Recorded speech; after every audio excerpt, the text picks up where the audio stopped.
उन्हातून दमून आल्याबरोबर जर तुम्हाला हातामध्ये फ्रूट कस्टर्डची वाटी थंडगार असलेली दिल्यास आहा मस्तच. नमस्कार, सविताज किचन मराठीमध्ये अगदी मनापासून स्वागत आहे. आजची रेसिपी साधी सोपी तरी देखील चवीला मस्त असलेली ही रेसिपी आहे, ती म्हणजे फ्रूट कस्टर्डची. तर या इथे मी छोट्या छोट्या टिप्स सांगितलेले आहेत, ते फॉलो करून तुम्ही जर फ्रूट कस्टर्ड करताल तर नेहमीपेक्षा भन्नाट होणार आहे. चला तर मग रेसिपीला सुरुवात करूया.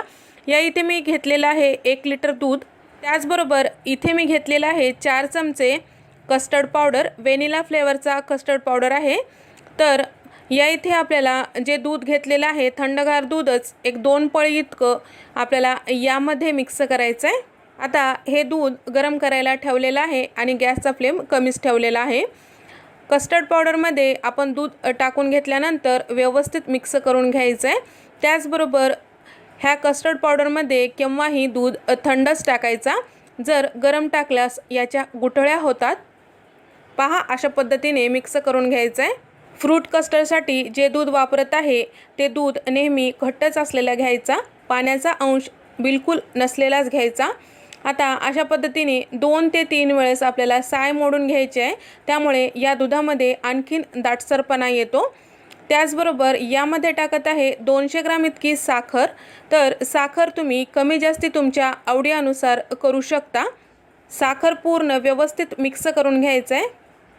साखर पूर्ण मिक्स होईपर्यंत अशा पद्धतीने चमच्याने पूर्ण व्यवस्थित मिक्स करून घ्यायचं आहे. तर या इथे पूर्ण मिक्स झालेलं आहे. त्यानंतर कस्टर्ड पावडरचं जे मिश्रण आहे ते एका हातात धरून दुसऱ्या हाताने अशा पद्धतीने चमच्याने हलवत पूर्ण दुधामध्ये मिक्स करायचं आहे. एकदाच पूर्ण कस्टर्ड पावडरचं मिश्रण दुधामध्ये टाकायचं नाही, त्यामुळे गुठळ्या होऊ शकतात. कस्टर्ड पावडरचं मिश्रण यामध्ये टाकल्यानंतर सारखं अशा पद्धतीने मिक्स करत राहायचं आहे आणि गॅसचा फ्लेम कमीच ठेवायचा आहे. तर या दुधाला लगेचच दाटसरपणा येतो. दाटसरपणा येईपर्यंत आपल्याला मिक्स करत राहायचं आहे. सारखं मिक्स करत असल्यामुळे कढईला बूड धरत नाही किंवा करपत नाही. कस्टर्ड तयार करते वेळेस आपल्याला हे पातेलं जाड बुडाचं असलेलंच घ्यायला पाहिजे. पतल्या बुडाचं किंवा पातळ बुडाचं घेतल्यामुळे ते करपू शकतो. पहा, अशा पद्धतीने आता दुधाला छान दाटसरपणा आल्यानंतर गॅसचा फ्लेम बंद करूया आणि याला थंड करायला फॅन खाली ठेवूया. पूर्णपणे थंड झाल्यानंतर फ्रीजमध्ये ठेवूया. फ्रूट कस्टर्ड म्हटल्यानंतर फ्रूट आलेतच. तर या इथे मी घेतलेले आहेत काही काजू बदामाचे काप, असे उभे कापून घेतलेले आहेत. तर या इथे मी घेतलेले आहेत खजूर, काही काप करून घेतलेले आहेत. पहा, अशा पद्धतीने. तर इथे मी आणखीन घेतलेले आहेत बनाना किंवा केळी, 2 पिकलेल्या केळी कट करून घेतलेल्या आहेत. त्याचबरोबर काही द्राक्षांचे काप अर्धी वाटी इतके मधोमध कट करून घेतलेले आहेत आणि आंब्याच्या फोडी. इथे मी बारीक चेरी आणि मोठी चेरी दोन्ही घेतलेले आहेत. तुमच्या आवडीनुसार यामध्ये फळं किंवा ड्रायफ्रूट्स तुम्ही चेंज करू शकता किंवा यामध्ये अजून ॲड करू शकता. पहा, अशा पद्धतीने थंड झाल्यानंतर यामध्ये टाकायचं आहे सगळे फळं. मी जे कट करून घेतलेले फ्रूट्स आहेत ते अगोदरच फ्रीजमध्ये थंड करायला ठेवलेलं होतं आणि जे फ्रूट्स आपण वापरत आहोत ते तुमच्या आवडीनुसार कमी जास्ती करू शकता. आणि यामध्ये तुम्ही काळे द्राक्ष, त्याचबरोबर सफरचंदसुद्धा ॲड करू शकता. तसेच डाळिंबाचे दाणेसुद्धा मस्त लागतात.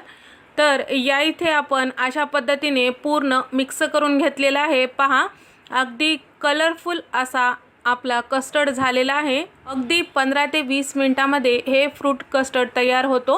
अगदी पटकन होणारा पदार्थ आहे, चवीला तेवढंच अप्रतिम लागणारा हा पदार्थ आहे.